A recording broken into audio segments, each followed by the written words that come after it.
Sir, ഈ കുംഭമേള 12 വർഷത്തിലൊരിക്കൽ നടക്കുന്നത്. കുംഭമേളയെ കുറിച്ച് ഈ സുഡാപ്പികളെന്ന് നമ്മൾ വിളിക്കുന്ന കുറേ പേർക്ക് ഭയങ്കര ബുദ്ധിമുട്ടാണ് കുംഭമേള നടക്കുന്നത് കൊണ്ട്. സന്യാസിമാർ വസ്ത്രമിടുന്നില്ല, നഗ്നരായി നടക്കുന്നു എന്നൊക്കെ പറഞ്ഞുകൊണ്ട് വലിയ രീതിയിലുള്ള വിമർശനങ്ങളാണ് സോഷ്യൽ മീഡിയയിലൂടെ ഇവരൊക്കെ പടച്ചു വിടുന്നത്. ഇപ്പോൾ മഹാകുംഭമേളയിൽ മുസ്ലിം മത നേതാവായ മൗലാന അർഷാദ് മദനി പങ്കെടുത്തു എന്ന തരത്തിൽ ഒരു ചിത്രം വച്ചുള്ള ഒരു പോസ്റ്റ് പ്രചരിക്കുന്നുണ്ട്.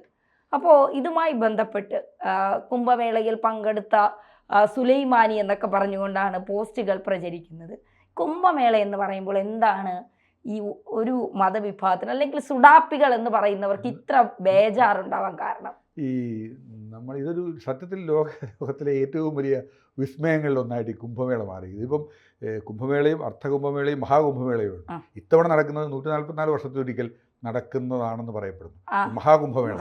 മറ്റേ കുംഭമേള 12 വർഷത്തിലൊരിക്കൽ, ഇത് അർദ്ധകുംഭമേള 6 വർഷത്തിലൊരിക്കൽ, അങ്ങനെയാണല്ലോ നടന്ന് വരുന്നത്. അങ്ങനെയല്ലേ?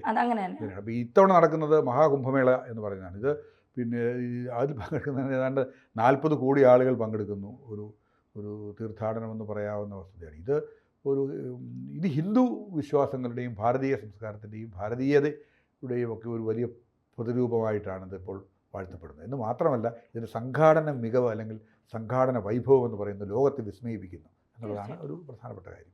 അപ്പം അതിനകത്ത് ഇപ്പം നമുക്കറിയാം, സൗദി അറേബ്യയിലുമൊക്കെ ഹജ്ജൊക്കെ നടക്കുമ്പോൾ നമ്മൾ നേരത്തെ പറഞ്ഞിട്ടുള്ളതാണ്. ഈ കാര്യങ്ങളൊക്കെ നമ്മൾ ഒന്നിലേറെ തവണ ഈ കുംഭമേളയെ പറ്റി ചർച്ച ചെയ്തിട്ടുള്ളതാണ്. പിന്നെ ഒരേ വേഷവിധാനത്തോടു കൂടിയാണ് ലക്ഷക്കണക്കിന് ആളുകൾ പങ്കെടുക്കുന്നത്, ഒരേ ദൈവത്തെ ഇങ്ങനെ വിളിക്കുന്നത്. നമ്മളിതൊരു വൈവിധ്യങ്ങളുടെ ഒരു സംഘമാണ് എന്ന് പറയുന്നത്. അതാണ് ഈ നേരത്തെ തന്നെ പറഞ്ഞ പോലെ ഈ നഗ്ന സന്യാസിമാർ.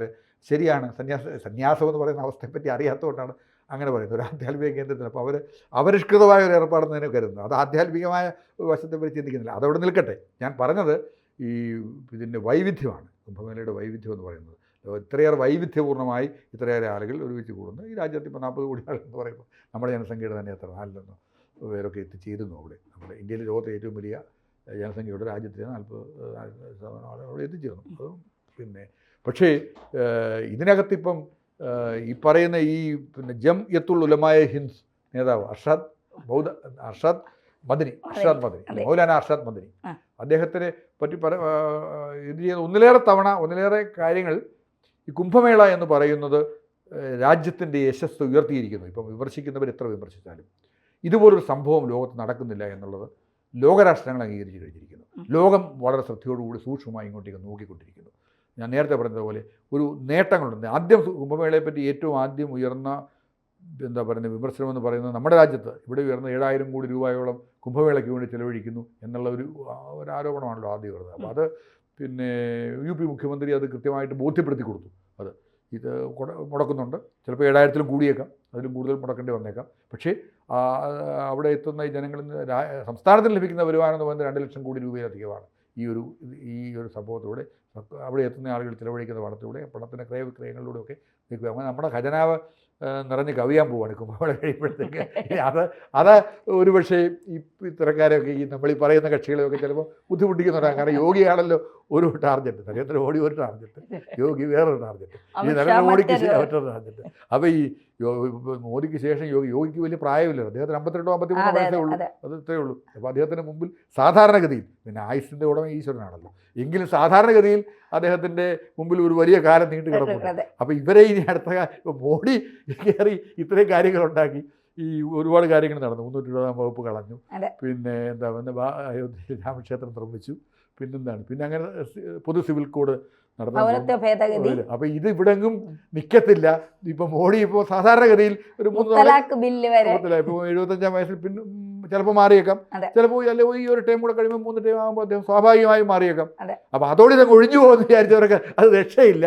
ഇവിടെ കിടക്കുന്നത് കടിച്ചതിനേക്കാൾ വലുത് പുറത്തിരിക്കുന്നത് ഒരവസ്ഥയിൽ അപ്പോഴാണ് അതിൻ്റെ കൂട്ടത്തിലാണ് ഈ കുംഭമേളയെ വന്ന് ചാടിയിരിക്കുന്നത്. അപ്പോൾ ഈ കുംഭമേളയുടെ ആ ഒരു മികവ് എന്തായാലും പറയുന്നത്, കുംഭമേള നടത്തിപ്പിലെ ഒരു അത് സത്യത്തിൽ നമ്മൾ അതിനെ നമ്മൾ ലാഘവബുദ്ധിയോടെ കാണേണ്ട കാര്യമില്ല. ഇത്ര വലിയൊരു സംഭവം ഇത്ര കാര്യക്ഷമമായി നടത്താൻ കഴിയുന്ന ഒരു ഭരണകൂടത്തിന് കഴിയുന്നു എന്ന് പറയുന്നത് വളരെ വലിയ കാര്യമാണ്. കാരണം നമുക്കത് സങ്കല്പിക്കാൻ പോലും സത്യത്തിൽ കഴിയുന്നില്ല. നമുക്കറിയാമല്ലോ, ഇപ്പോൾ ഇവിടെ ഈ ശബരിമലയിൽ ഒരു ദിവസം കൂടിയായി ഇപ്പം മകരവിളക്ക് ദിവസം, അതാണല്ലോ കേരളത്തിലെ ഏറ്റവും വലിയ ഫെസ്റ്റിവൽ എന്ന് പറയുന്നത് ശബരിമലയല്ലേ, ശബരിമല തീർത്ഥാടനം. അതെ അതെ അപ്പോൾ 40 ദിവസം കൊണ്ട് അവിടെ എത്തുന്ന ആളുകളുടെ എണ്ണം നമുക്കറിയാം. അത് 1 കോടി പോലും ആളുകളുടെ എണ്ണം എത്തുന്നില്ല, അല്ലെങ്കിൽ 1 കോടി കൂടുതലുണ്ടാകും. ഒരു ദിവസം 2 ലക്ഷം പേര് കൂടുതലൊന്നും അവിടെ പരമാവധി ഉൾക്കൊള്ളാൻ കഴിയത്തില്ല കാരണം ക്ഷേത്രത്തിന്.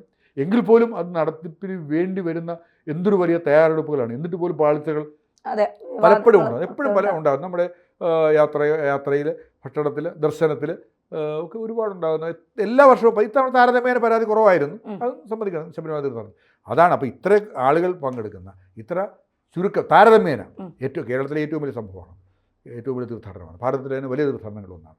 അപ്പോൾ അത്തരം ഒരു സംഭവം നടത്തുന്നതിൻ്റെ ബുദ്ധിമുട്ട് കണ്ട് ശീലിക്കുന്നവരാണ് നമ്മളിത് കണ്ടിട്ടുണ്ട്. ശബരിമലയിൽ ഇടത്താവളങ്ങൾ നിർമ്മാണം എന്നൊക്കെ പറഞ്ഞ്.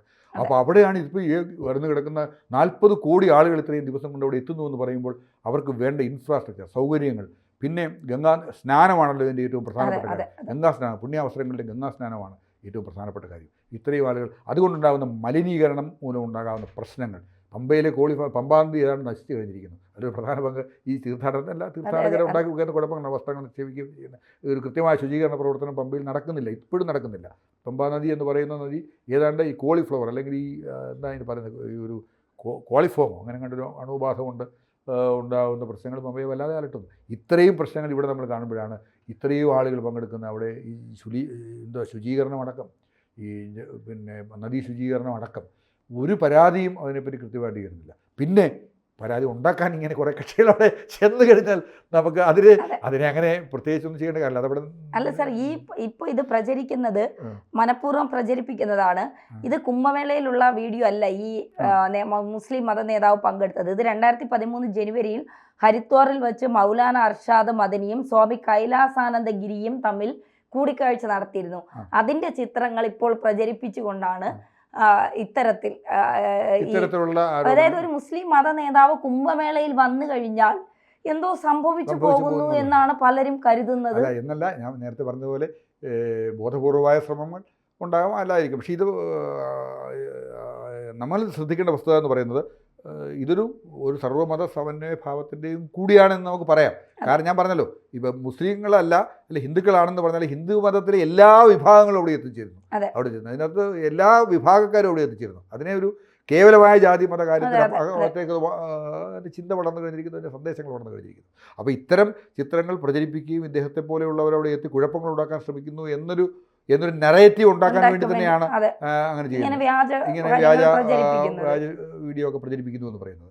അപ്പം അത് അവരെ നമുക്ക് എന്താ വിധ്വംസക പ്രവർത്തകരെന്ന് മാത്രമല്ലേ കരുതാൻ പറ്റത്തുള്ളൂ, അങ്ങനെയല്ലേ കരുതാൻ പറ്റത്തുള്ളൂ. ഇത് ചെയ്യുമ്പോൾ ഇങ്ങനെ ചെയ്ത് അതിനെപ്പറ്റി ഒരു ജനങ്ങളുടെ ഇടയിൽ ആശയക്കുഴപ്പം ഉണ്ടാക്കാൻ വേണ്ടി ശ്രമിക്കുന്നു, തെറ്റായ കാര്യങ്ങൾ, വ്യാജ പ്രസ്താവനകൾ നടത്തി ഇങ്ങനെ ചെയ്യുന്നുണ്ടല്ലോ. അപ്പം നമ്മൾ തന്നെ ഇപ്പം അല്പം നമ്മൾ അത്ര സീരിയസ് ആയിട്ടില്ലെങ്കിൽ നമ്മൾ പറഞ്ഞില്ലേ ഇങ്ങനെ ഇനിയും ഭംഗിയായ നിരത്ത് പോകുന്ന ഒരു സ്ഥലത്ത് ആർക്കെങ്കിലും ഒക്കെ ചെന്ന് കുഴപ്പങ്ങൾ ഉണ്ടാക്കണം എന്നുള്ളൊരു തോന്നലുണ്ടാകുന്ന എന്നുള്ള ചിന്ത പെട്ടെന്ന് അത്ര ഒരു ചിന്തയിലേക്കാണല്ലോ നമ്മളെ നയിക്കുന്നത്. പെട്ടെന്ന് എന്തെങ്കിലും പ്രശ്നം കുംഭമേളയിൽ ഉണ്ടായാൽ അത് BJP സർക്കാരിന്റെ തലയിൽ വെച്ചിട്ട് ഒരുപാട് അതിനുള്ള ഒരു ശ്രമം കൃത്യമായി നടക്കുന്നുണ്ട്. കാരണം ഇത്ര BJP സർക്കാർ എന്നുള്ള ഭരണകൂടത്തിൻ്റെ ആ കാര്യക്ഷമത എന്ന് പറയുന്നത് ഇത്രയേറെ എന്താ പറയുന്നത് നമുക്ക് അളക്കാൻ പറ്റിയ ഒരു അവസ്ഥ ഉണ്ടായിട്ടില്ല.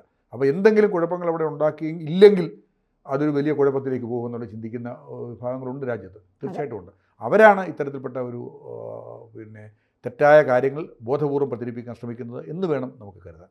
എന്തായാലും നമ്മൾ ഇത്രയും കണ്ടതിൽ നിന്ന് നമുക്ക് മനസ്സിലാകുന്നു എത്ര ഭംഗിയായും കാര്യക്ഷമമായിട്ടും അവിടെ കാര്യങ്ങൾ നടക്കുന്നു എന്നുള്ളത്, പ്രവർത്തിക്കുന്നു എന്നുള്ളത്. ഇതിനെ പരാജയപ്പെടുത്താൻ ഇതിനെ തകർക്കാനുള്ള ഏത് പ്രവൃത്തിയെയും തകർക്കാൻ കഴിയുന്ന വിധത്തിൽ ഭരണകൂടം സജ്ജമായിരിക്കുന്നു. അതുകൊണ്ട് തകർക്കാവുന്ന വ്യാമോഹിക്കുന്നവർ, ഇവിടെ ബുദ്ധിമുട്ടുണ്ടാക്കാവുന്ന വ്യാമോഹിക്കുന്നവർ, എന്തെങ്കിലും പ്രശ്നങ്ങൾ ഉണ്ടാക്കുന്ന നിരാശപ്പെടാനേ വഴിയുള്ളൂ.